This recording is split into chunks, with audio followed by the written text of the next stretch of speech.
everybody, it's Angelo with Angelo's Workbench. Welcome back to my channel. Today we're going to get started on my next project, which is the custom Cadillac Lowrider from Revell. You can see the box art here. I am actually going to build it close to the box art. I really like the purple. I think it's beautiful. If you remember, I did a 64 Impala Lowrider also on my channel. You can go back and find it, and it is a great kit as well. These Lowriders are a lot of fun to build. The sky's the limit with the customization, and this one comes with some really cool parts. So what we're going to do right now is just take a look at all of the sprues that are in the box. I'm going to pull them all out. There's a gold sprue, as you can see there, and we'll see that in more detail in a little while. Now I'm just pulling all the sprues out, just to give you an idea of how many sprues there are. And we'll talk about these tires too in a little while. They are really cool. I like how they accomplish the white walls on this kit. But then we'll just keep going with all the sprues. Look at all the sprues. They put them all in sideways. There's so many of them. And look at the size of the body. It is a land yacht. This car is so big. So as we go through the box here, there's also some metal axles and some screws, which come in very handy to hold the body together, as you'll see in a later video. So let's get started with taking a look in detail. So as I mentioned, we were going to take a look at these tires. Each tire has a groove in the sidewall where you insert this white vinyl. I assume it's vinyl. It's a rubbery kind of same material as the tires. I actually don't even think I would need any glue. I think I could just stick them right in there and it'll yield a beautiful white wall without having to worry about a decal or a decal crazing. It's a really good idea to get the white wall this way. And here is the body. It is so big. I can just imagine that I'm going to need a lot of paint for this one. But the way it goes together, I was studying the instructions, and they have a separate piece of chrome trim that goes along the bottom that is actually molded completely separately, and then another piece that is completely separate from that, which is supposed to be body color or could be an accent color. It would be very easy to do this in a very remarkable two-tone. And here are the remainder of the body panels. As you can see, the hood and the trunk both open, and the trunk has some really cool stuff inside it, like a subwoofer and some hydraulic pumps, and it looks great. There's a lot of chrome parts, and the front end, there are two options. One is the standard front end that is molded in white plastic, and that gives you an option for a standard ride height or a lowered ride height, or is the chrome front end, which you just saw with the A-arms, which gives you an actual raised front end and chrome, obviously. Here are the chrome side panel pieces, which go on the side of the body underneath, and then there's another piece of trim that goes in between them. Like I said, a two-tone would be very easy to achieve on this. You do have the choice of two front grills, which are really nice. One is the big Rolls-Royce style grill. My dad had a Cadillac like that back in the 80s with that big grill on it, and then the other is the standard stock grill. The chrome on the kit looks very nice. I don't think I'll have to strip it and outclad it at all. It looks pretty good. They did a nice job on it. There go the bumpers. And then there's these gold parts. The center part of the wheel, the spokes are gold, and the spinners are gold, and the hydraulic pumps are gold. And then those center parts, actually, that center gold spoke part actually goes into a chrome wheel surround. So you have a two-tone chrome and gold with no masking and no painting, and I think it's going to look fantastic. Here's the glass with some sun visors molded in.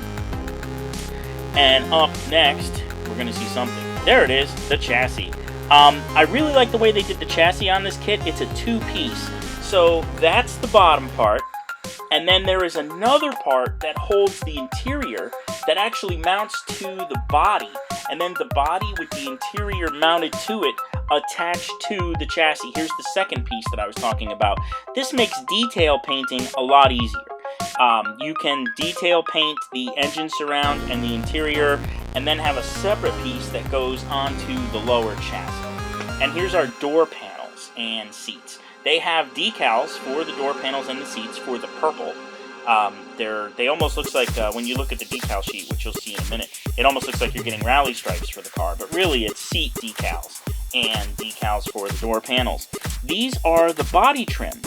It'd be very easy to do this with a silver or a gray two-tone. I'm kind of torn between whether I'm going to go all purple or if I'm going to do some silver and gray two-tone. Those would be the parts to paint separately.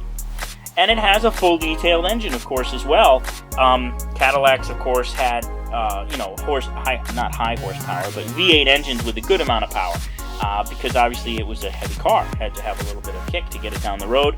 Here are the batteries and 2 shocks for the rear. You have 2 spring ride heights, a standard and a lowered. I'm going lowered all the way across, lowered front and lowered rear. I thought about doing one raised up or one lowered, but I think I'm just going to do it all lowered all across the page. And then there is the exhaust and some more engine pieces, as well as the oil pan with a molded in oil filter, which is easy enough to detail paint. Here is the standard front end as opposed to the chrome one. This one gives you the option, as I said, for the standard ride height or the lowered ride height. Again, I'm going to go with the lowered ride height.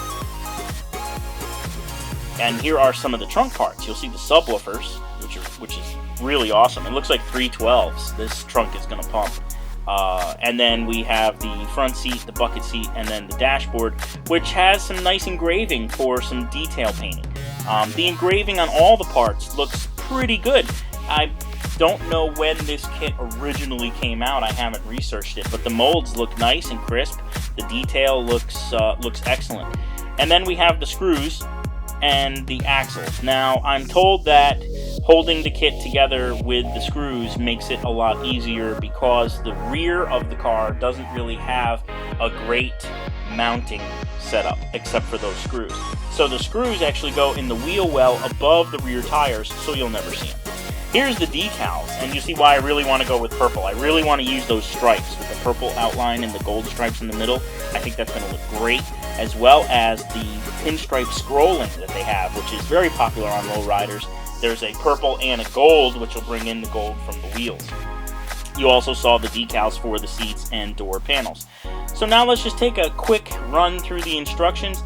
In typical Revell fashion, they have the color callouts and all of the parts listed, all 100 and I think I remember how many there were, 116 I think, something along those lines. Or 106, no, it wasn't 160, 116 I think. Like most Revell kits, we start out with the engine assembly. We get that going. I haven't decided on a color for that yet.